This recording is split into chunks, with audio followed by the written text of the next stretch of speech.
Everyone, welcome back to Sharmila's daily life. আপনারা সবাই কেমন আছেন? আশা করি খুব ভালো আছেন। আপনাদের আশীর্বাদে আমিও ভালো আছি। চলে এলাম আর একটি খুব গরম সকাল নিয়ে।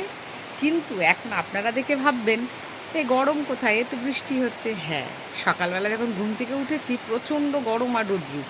জিয়ার আজকে লাস্ট এক্সাম দিয়ে এলাম ওকে স্কুলে, দিয়ে টিয়ে এসেও রৌদ্র ছিল। হয়রান হয়ে শুয়ে পড়েছি, আধা ঘন্টা একটু রেস্ট করে তারপর মা বাবার সাথে একটু ফোনে কথা বলে তারপর কাজে লেগেছি। রান্নাবান্না বসিয়ে দিয়েছি, এখন প্রায় 11টা বাজে। এই দেখুন, এই সময় ঝমঝমিয়ে বৃষ্টি নেমে গেল।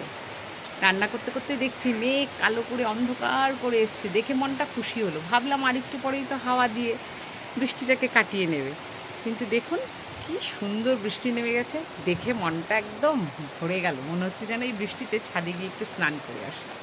তাই মনে হয় না এরকম বৃষ্টি দেখলে? কার কার এরকম মনে হয় যে খুব গরমের পরে যেদিন বৃষ্টি পড়ে, যে সেই বৃষ্টিতে একটু ছাদে ভিজে আসে? আর জিয়া থাকলে তাই করতো।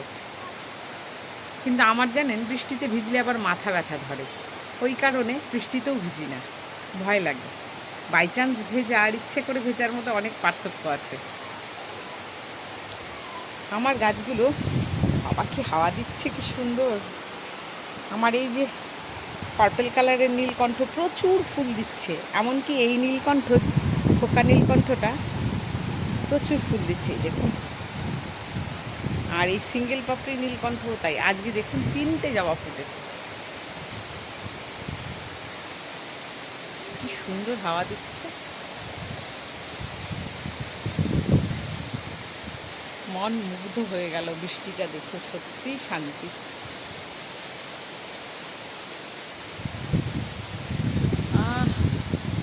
হাওয়া হলে এরকম হোক। এই দেখুন আমার বাঁশ গাছটাতেও দেখুন হাওয়ার দোল খেয়ে কি সুন্দর পাতা যেন ঢলমলিয়ে উঠছে বৃষ্টিতে। ও খুব খুশি ওরাও, কারণ এই কয়েকদিন প্রচণ্ড গরম গেল, প্রচণ্ড গরম। জানি না আবার বৃষ্টি কমে গেলে গরম হতে পারে। ওই দেখুন আকাশে কালো মেঘ, ওই দেখুন, এটা মাথার ওপরের জন্যই বৃষ্টিটা নেমেছে। রাস্তাঘাটগুলোও যেন প্রাণ ফিরে পেল, কমে গেল দুঃখ। এই যে আমার বারান্দার গাছপালাগুলো, এগুলো যতগুলো ডাল কেটে দিয়েছি নয়নতারার, দেখুন সবগুলো কি বুশি হয়ে গেছে। আর বড় বড় নিচে যে পাতাগুলো ছিল সেগুলো সব ঝরে নতুন পাতা গজিয়ে এই দেখুন প্রতিটাতে কড়ি চলে এসছে। আপনারা ভাববেন কেটে দিলে হয়তো আর হবে না, ফুল আসতে সময় লাগবে, অনেক কিছু, কিন্তু একদমই নয়। এই দেখুন আপনাদের সামনেই আমি যখন ভিডিওতে শেয়ার করেছিলাম ডাল কেটে ন্যাড়া করে দিয়েছি। এই দেখুন এক একটা ডাল দিয়ে কতগুলো করে ডগা বেরিয়েছে, আর প্রতিটাতে ভর্তি কুড়ি। এই দেখুন, দেখতে পাচ্ছেন প্রতিটাতে এইটুকুনি ডগাতে কুড়ি চলে এসছে। এই যে, এই যে, বাবা বৃষ্টি যেন মোবাইলে ছিটকে ছিটকে পড়ছে। এই যে সমস্তটা বুশি হয়ে গেছে, আর কয়দিন মধ্যে ফুল ফুটে যাবে। আর এই যে আমার সামনের গাছ কিনেছিলাম, এই দেখুন কত বুশি হয়েছে। তারপরে ওই দেখুন আমার নয়নতারা, এই যে এটাকেও ন্যাড়া করে কেটে দিয়েছিলাম, দেখুন কি বুশি হয়ে গেছে। আর ওই যে আমার ওই নয়নতারাটা কালারিংয়ের মধ্যে, এটাই বেঁচে রয়েছে। এই দেখুন কি ভাল লাগছে এই কালারটা। ওটাকে দূরে রেখেছি, কাছে থাকলে জল দিয়ে দিয়ে মেরে দেয় সবাই, এত জল দেয় বেচারা সহ্য করতে পারে না। আর এটারই একটা ডার্ক ভার্সন, এই যে এটা, এটা অর্ডিনারি নয়নতারার একটা ডার্ক ভার্সন, পুরোটাই রানি পিঙ্ক, মাঝখানটা আরও ডার্ক। গোড়া দিয়ে অনেক বুনেছি। আর আপনাদের একটা দারুণ জিনিস দেখাবো, সেটা হচ্ছে আমার গাছের লঙ্কা। আপনাদের সাথে শেয়ার করেছিলাম এই লঙ্কা গাছটা এইটুকুনি সাইজ অবস্থায় আমি তুলে এনেছিলাম আমাদের বাউন্ডারির গেটের ভেতর থেকে। আজ এত বড় হয়ে গেছে, এই টপটাতে বুনে দিয়েছি, দেখুন কত বড়, এই দেখুন। আর তাতে ধরেছে এই যে একটা কত বড় বেঁকা শেপের লঙ্কা। এই লঙ্কার দারুণ ঝাল, আর ছোট ছোট এই যেগুলো তো দেখতেই পাচ্ছেন, প্রায় 16-17টা লঙ্কা হবে। আর ফুল তো এসেই যাচ্ছে, এই দেখুন সাথে ফুল এসে যাচ্ছে, আর প্রতিটা ডগা দিয়ে লঙ্কা বেরোচ্ছে। প্রতিটা ফুলের ডগা দিয়ে লঙ্কা বেরিয়ে গেছে, দেখতে পাচ্ছেন? ওই যে। আর আমার তুলসীর বেদিটা উঠিয়ে দিয়েছি, জুম করে দেখাচ্ছি। এই যে, এটা একটা পিতলের ভাস। আমি এটা পেয়েছিলাম জিয়ার জন্মদিনে, কেউ দিয়েছিল, আমাদের এক শ্বশুরবাড়ির তরফের মামি। সেটা এতদিন গাছ বোনা ছিল, এটাতে ডিরেক্ট বুনেছি, তাই এই চেহারা। যাই হোক, এটাতে লাস্ট একটা তুলসী গাছ বুনে দিয়েছিলাম। আমার তুলসীর বেদির গাছটা কেমন ন্যাড়া হয়ে গেছে, তাই ওকে ছাদে তুলে দিয়ে এসেছি, আর একে নিয়ে এসেছি আমার তুলসী বেদিতে। কিছুদিন এখানে রাখবো, ওইদিকে তুলসী গাছটাও ঢলমলিয়ে উঠবে, তারপরে আবার নিয়ে আসবো। জায়গাটা জায়গা থাকাই ভালো। আবার এখানে কতগুলো ছোট ছোট তুলসী গাছ বুনেছি দেখুন, যাতে তুলসী পাতা আমি পুজোর জন্য ছিঁড়তে পারি। আর সাথে দুর্ব, এই যে দুর্বর জন্য এই যে আর একটা বুনেছি নিচে, পুজোর জন্য লাগে তো তখন। আর গাছ ভরা জবা, সেটা তো দেখতেই পাচ্ছেন, 3টে জবা ফুটেছে আজকে। রাস্তাঘাটগুলো দেখি যে আমার কী ভাল লাগছে, বলার কথা না। এখনো হয়ে যাচ্ছে বৃষ্টিটা, এরকমই হোক। চলুন, রান্না বসিয়ে এসছি। ও বাবা, আমি ভুলেই গেছি। এটা ফুটছে ঝোল, আলু দিয়ে, ঘি, গরম মশলা আর আদা জিরে বাটা দিয়ে, লঙ্কা দিয়ে, এই যে ঝোল। এটা কিসের হবে বলুন তো? এই যে ভেজে রাখা পনিরের কোফতাকারি। এই যে পনিরের, এই যে এরকম সফট বড়া করে নিয়েছি। এই দেখুন, একটু কড়া করে না ভাজলে ঝোলে একেবারে নেতিয়ে যাবে, তাই জন্য একটু লালচে করে ভেজেছি।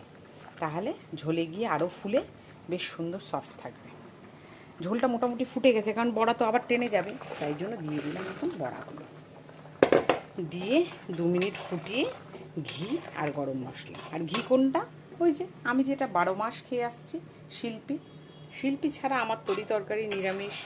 এমনকি হ্যাঁ, গরম ভাতে এই শিল্পীই লাগবে আমাদের। অনেকবার অনেক রকম চেষ্টা করেছি যে অন্যরকম ডেয়ারির ঘি অমুক তমুক ট্রাই করে দেখেছি, কারোরই ভালো লাগে না। বহু ট্রাই করে, বলে চলো এটা নিই ওটা নিই, খেতে বসে আমার নাকশিটকে দেখে বলে ও আমারও ভালো লাগছে না। মেয়ে বলে এটা আবার কোন ঘি যেটার কোনো গন্ধই নেই। আমি তো যৎসামান্যই পাতে নিই, তবুও যেটাই লাগবে অনলি শিল্পী। এত দাম বেড়ে গেছে, তবুও এটা ছাড়া চলে না। 1000 টাকা কিলো এখন, তবুও এটাই নিয়ে আসা হয়। তো চলুন এখন ঝটপট করে এটাকে একটু 2 মিনিটের চাপা দিয়ে দিই, ঢেকে আর একটু ফুটিয়ে, বড়াগুলো যখন একটু ঝোল খেয়ে নেবে, তারপরে ঘি গরম মশলা দিয়ে নামিয়ে নেবে। ঘি দিয়ে দিলাম এই জাস্ট, ক্যামেরা তখন অন করতেই ভুলে গেছি, সামান্য। এখন দিয়ে দেব এলাচ গুঁড়ো। শুধু এলাচের গুঁড়ো সেহেতু ভীষণ স্ট্রং স্মেল। এখন এটাকে দিয়ে এইভাবে ঢেকে দেব। বড়াগুলো এত তাড়াতাড়ি এত সফট হয়ে গেছে, বলার কথা না। ভাগ্যিস কড়া করে ভেজেছি, না হয়তো গলে যেত। এই অবস্থায় এখন ঢেকে দেব। ব্যাস, বাকি কি রান্নাবান্না করেছি আপনাদের স্নান করে এসে দেখাবো। চলুন ঝটপট করে এখন বাসনগুলো মেজে নিই, মেজে চলে যাব স্নানে। আর এইদিকে আমার বৃষ্টি মহাশয় থেমে গেল। রান্নাবান্না শেষ করে স্নান সেরে চলে এসেছি বাইরে। এই দেখুন, এখন রোদ উঠে গেল। কে বলবে একটু আগে বৃষ্টি হলো? কি অবস্থা বলুন, বারান্দায় এখনও জল রয়েছে, অথচ বাইরে রৌদ্র আর গরম। ও গড, ভালো লাগে না। যাই, এবার একটু রেস্ট নিই, পরে খাওয়া দাওয়া করবো। মাসি এখনও আসেনি, ঘরটা মুছবে। তারপর 2-2:30 বাজলে লাঞ্চ করব। এখন একটু গিয়ে রেস্ট করি, কারণ আজকে সকাল থেকে গরমে অস্থির হয়ে একটু রেস্ট পাইনি। তারপরে এসে ক্লান্ত হয়ে শুয়ে পড়েছিলাম। তো এখন যাই, এখন আবার একটু রেস্ট করে নিই মাসি আসার আগ দিয়ে। শান্তি। স্নান টান সেরে চলে এলাম একটু রেস্ট করতে। তা দেখি বাজে প্রায় 2টো। হ্যাঁ, 2টো বেজে গেছে। তো এই কারণে আর দেরি না করে এখন যাব লাঞ্চ করতে। তাহলে একটু খেয়ে দিয়ে শুতে পারবো। জিয়া চলে আসবে অলমোস্ট 3:15 3:30। আজকে যেহেতু লাস্ট এক্সাম, তো আজকের দিনটা হেলতে দুলতে এরকম করে আসবে। যাওয়ার সময় কত চিপস নিয়ে গেছে। ওর পাপা কালকেই 200 টাকা দিয়েছে যে তোর লাস্ট এক্সাম না, বলছে মা কালকে আমার লাস্ট এক্সাম, টাকা দেবে? তা আমি যে দেবো। তা ওর পাপা বলছে যা আমার পাশ থেকে নিয়ে নে যা আছে। তো গিয়ে দেখে 220 টাকা আছে, ব্যাস বলে পেয়ে গেলাম 220 টাকা। পরে বুবু সকালবেলা আমাকে বলছে যে আমার পার্স খালি করে দিল, তুমি কিছু খুচরো আমাকে দিয়ে দাও। তা আমিও কম কিপটে না, খুচরো ছিল 100 টাকাই দিয়েছি, তার বেশি একটা নোটও দিইনি। হ্যাঁ, যে মেয়েকে দিয়েছে আর এদিকে আমাকে আমাকে এখন সেটার ভর্তুকি দিতে হবে। আমি বললাম 100 টাকা দিয়ে দাও, না 220 টাকাই দিয়ে দিল। ও নিল, যে পাপা বলেছে পার্সের থেকে যা আছে নিয়ে নে। ভাগ্যিস বেশি ছিল না, বুবু অবশ্য জানে সেটা। যাই হোক, তারপরে বললো তুমি খুচরো কিছু দিয়ে দাও, আমি পরে তুলে নেব। হ্যাঁ ঠিক আছে, 100 টাকা দিয়ে দিলাম, খালি পার্স নিয়ে যাবে তাই। তারপর যাই হোক, আজকে তাড়াহুড়ো করে নেমেছি। আমাদের বাড়িতে নানান ঘড়ি নানান মানে টাইম। এটা ফাস্ট করা রয়েছে প্রায় 10 মিনিট, বাইরের ঘরটা প্রায় অ্যাপ্রক্স ঠিকঠাক টাইম, আরেকটা ঘরে ঠাকুর ঘরের ঘড়িটা আবার একটু স্লো। এই দেখে একাদেই সকালবেলা আজকে আমার শরীরটা একটু ডাউন ছিল। মানে হয় না কোনো একদিন একটু এনার্জিটা কম পাই, আজকে যেন কেমন শরীরটা লাগছে। উঠে আর 1 সেকেন্ডও বসিনি, তাড়াহুড়ো করে সব সারলাম। জিয়াকে বললাম কালকে রাতে তো আমরা কেউ ভাত খাইনি। কালকে রাতে খেয়েছি। বুবু অনেক ধরনের চপ এনেছিল শিব মন্দির থেকে, ওখানকার স্পেশাল, শিব মন্দির স্পেশাল একটা চপের দোকান, ও ভিডিওতে দেখেছে, দেখে বললো আসার সময় নিয়ে আসবো। সেটা যে কালকেই হবে সেটা জানতাম না। আমি ওকে বলেছিলাম আমি ঘরে লাচ্ছা পরোটা আর ঘুগনি করছি, তো তুমি একটু মিষ্টি নিয়ে এসো, ব্যাস এই কথা। ও ওখান থেকে মিষ্টি নিয়ে এসছে নকশালবাড়ি থেকে 2 রকম, এক হচ্ছে আমিত্তি মিষ্টিগুলো, আর একটা গোলাপ জামুন, 3 রকম এনেছে, আর হচ্ছে কালাকান, এই নিয়ে এসছে। যাই হোক, সব মিষ্টি দারুণ ছিল। কালাকান তো সব শেষ করে ফেলেছে, একটা পিওর ছানার। আর হচ্ছে চপ নিয়ে এসেছে প্রচুর রকম, মাছের ডিমের চপ, আলু ডিমের চপ, তারপর চিকেন কাটলেট, তারপর চিংড়ির পকোড়া, চিংড়ির চপ, তারপর মাটন চপ, এগুলো অনেক ধরনের চপ। যাই হোক, এইদিকে আমি যেটা রান্না করলাম সেটা তাহলে একদম মনটা খারাপ লাগে না বলুন। চপ নিয়ে এসছে হাতে করে শখ করে, বউ তো না খেয়ে কী পারা যায়। তখন জিয়া বলছে মাম্মা তাহলে তুমি আর এত কিছু করো না, ঘুগনি তো করা হয়ে গেছে, তুমি শুধু এখন 3টে লাচ্ছা পরোটা ভেজে দাও, আমরা চপ টপ খেয়ে রাতে ডিনার ওই একটা একটা করে খেলেই হয়ে যাবে, কারণ লাচ্ছা পরোটা তো বড় বড় হয়, আর দ্বিতীয় কথা একটা একটা খেলে পেট ভরে যায়। ওর বুদ্ধি শুনে ভালোই করেছি, 3টেই করেছি। করে বুবু বললো রান্নাঘর থেকে বেরিয়ে এসো, তুমি গ্যাস ট্যাস মুছে ফ্রেশ হয়ে যাও, জামা কাপড় ছেড়ে নাও, একবারে তালা ঠালা দিয়ে দিচ্ছি, সবাই মিলে বসে চপ খাই, পরে রাতে একবারে ডিনারটা করি, যেটুকুনি যা খেতে পারি। ওই কথা অনুযায়ী কাজ। তারপরে চপ খেতে বসলাম এসি ঘরে বসে, ওখানে বসে চপ টপ খেয়ে ব্যাস সবার কুপোকাত। ওই ঘরে এইদিক ওদিক এরকম টাল পেড়ে শুয়ে শুয়ে মোবাইল দেখে যাচ্ছি। দিয়া তখন পড়তে বসে গেছে, খেয়ে দিয়ে ও এই ঘরে এসে পড়তে বসে গেছে, কারণ এক্সাম যেহেতু, ও পড়তে বসে গেছে। তারপরে রাত তখন 11টা বাজে। তারপরে আমরা বললাম যে না, এরপরে দেরি হয়ে যাবে, চলো টিভির ঘরে গিয়ে একটু টিভি দেখি আর ডিনারটা সেরে নিই। তো যাই হোক, তারপরে সেই গেলাম রাতে, ওই ঘুগনি, একটা করে মিষ্টি দিলাম, আর পরোটা। আমি তো লিটারেলি পরোটা হাতে নিয়ে 2বার বাইট খেয়েছি। আমার মনে হচ্ছে পেট ভরে আছে, আমি আর পারবো না খেতে। আমি পারলাম না খেতে, 2 চামচ ঘুগনি আর 2বার মুখে দিয়েছি পরোটা, আর মিষ্টি আর্ধেক।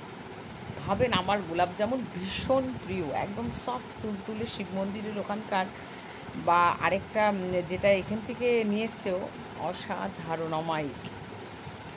আর আমার বাবাও আগে নিয়ে আসতো ফুলবাড়ি থেকে, তখন ফুলবাড়ির মিষ্টির কোয়ালিটি খুব ভালো ছিল, এখন বিভৎস।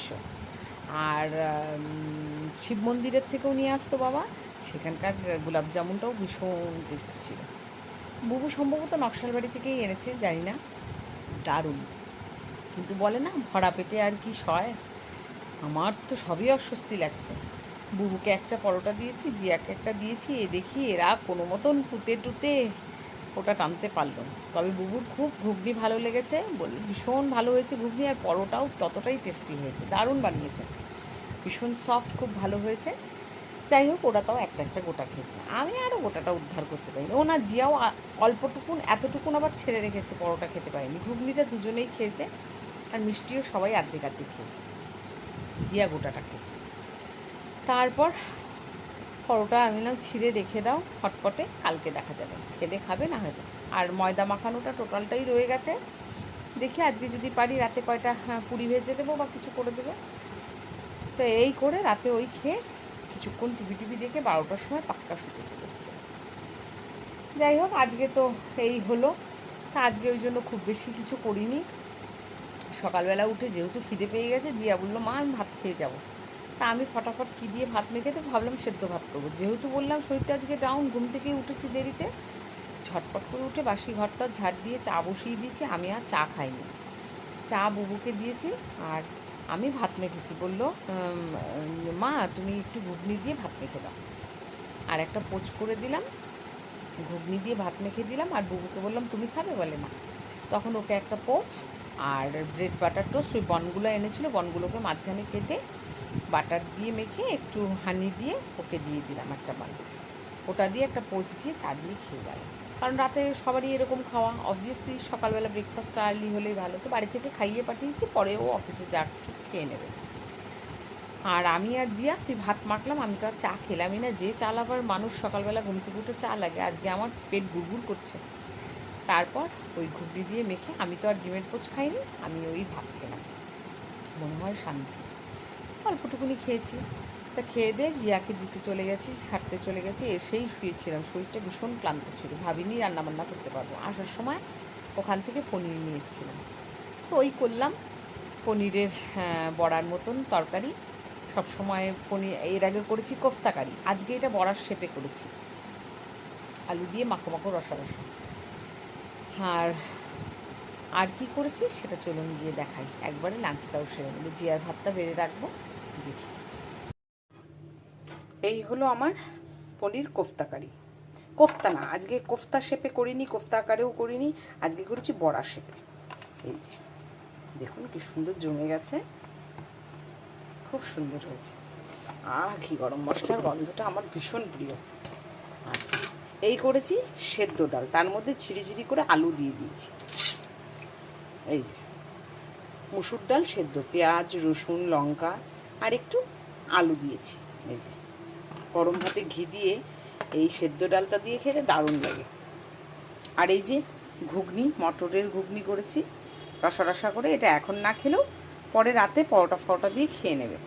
আচ্ছা, বেশি কিছু করিনি। আর করেছি একটা গোটা কোয়াশ ছিল, রসুন পেঁয়াজ কালো জিরে আর শুকনো লঙ্কা ফোড়ন দিয়ে গ্রেটারে বড় বড় করে, বড় গ্রেটারের মুখটাতে ঝিরঝিরি করে কেটে নিয়ে এই দেখুন শুকনো করে এটা করেছি, ঝিরঝিরি করে বাঁধাকপি ঘন্টের মতো লাগবে, কিন্তু এটা বাঁধাকপি নয়, কোয়াশ। আর ওই এক হাঁড়ি ভাত। চলুন এখন লাঞ্চটা সেরে নিই, জিয়ারটাও বেড়ে রাখি। আর রয়েছে ফ্রিজে চিকেন, দুরকম, একটা কষা একটা স্টু রয়েছে, তো ওটা জিয়া খেলে খাবে।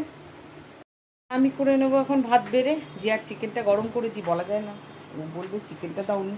আর একটু মাছেরও রসা রয়েছে ফ্রিজে, এই যে মাছের মাথা দিয়ে বেশ একটু মাখো মাখো ঝোলও রয়েছে, কষা চিকেন রয়েছে।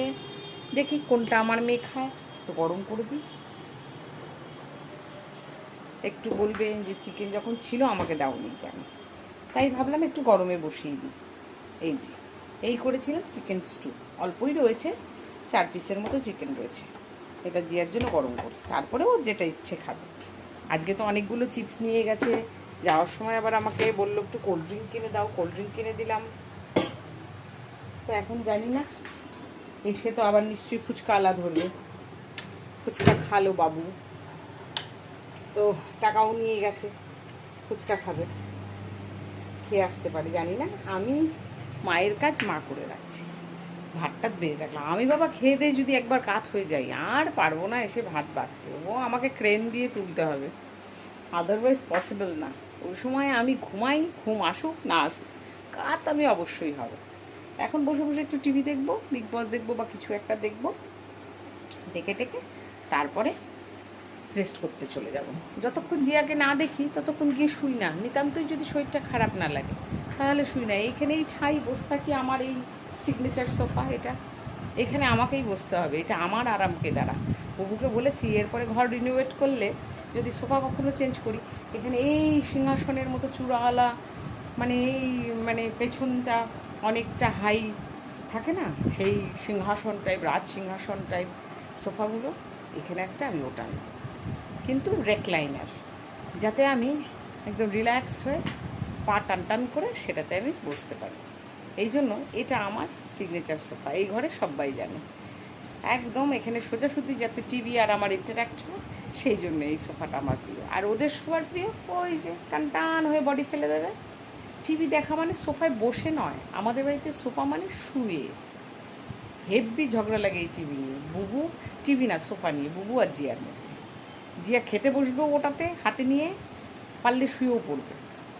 যেহেতু গরমের সিজন, জিয়া এখন এইদিকে কম কাটাচ্ছে, এসি ঘরে বেশি কাটাচ্ছে, কিন্তু বুবু টিভি দেখতে গেলে ওখানেই শুতে দিতেই হবে।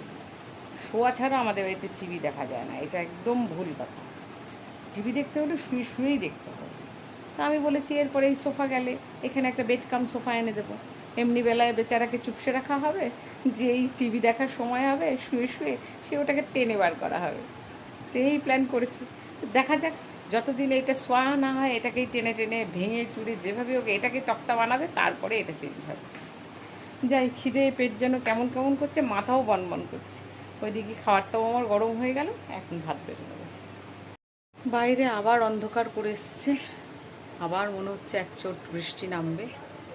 যাই হোক, আমার মেয়ের লাঞ্চ প্ল্যাটার রেডি, একটা চামচ দিয়ে দিয়েছি, ডাল, ঘুগনি, পনিরের কোফতা, বড়ার তরকারি, চিকেন স্টু, কোয়াশ ঘন্ট আর এটা। তো চলুন ওটা মাইক্রোতে ঢুকিয়ে রেখে দিই, আর আমার লাঞ্চটা বেড়ে দিই, এসে ও নিয়ে নেবে, খেয়ে নেবে। এবার আমার লাঞ্চ বাড়ার পালা, সবাইকে বেড়ে দিয়ে আমার আর ইচ্ছে করে না। আমার লাঞ্চ এই নিয়েছি ভাত, এই নিয়েছি কোয়াশ ঘন্ট, এই নিয়েছি পনিরের বড়ার তরকারি, এই নিয়েছি কষা ঝাল ঝাল চিকেন, ব্যাস। আর পাঁপড় ভাজা নেই, অল্পই রয়েছে, থাক, আর না হয়তো পাঁপড় ভাজা অ্যাড করে নেবো, ব্যাস হয়ে গেল আমার লাঞ্চ। সবে বসেছে খেতে, ওই দেখুন বৃষ্টি নেমে গেল, এই দেখুন ঝিরঝির করছে বৃষ্টি, এখানে বোঝা যাচ্ছে না, ওখানে দেখুন ঝিরঝির বৃষ্টি নেমে গেছে। বলি না এই এই সোফাটাতে বসার এই কারণ, আমি এখান থেকে সব দেখতে পাই, এখান থেকে বসে দেখতে পাচ্ছি। সেই সুন্দর বৃষ্টি নেমেছে, কি শান্তি পেলাম দেখে। যাই ঝটপট লাঞ্চটা সেরে নিই।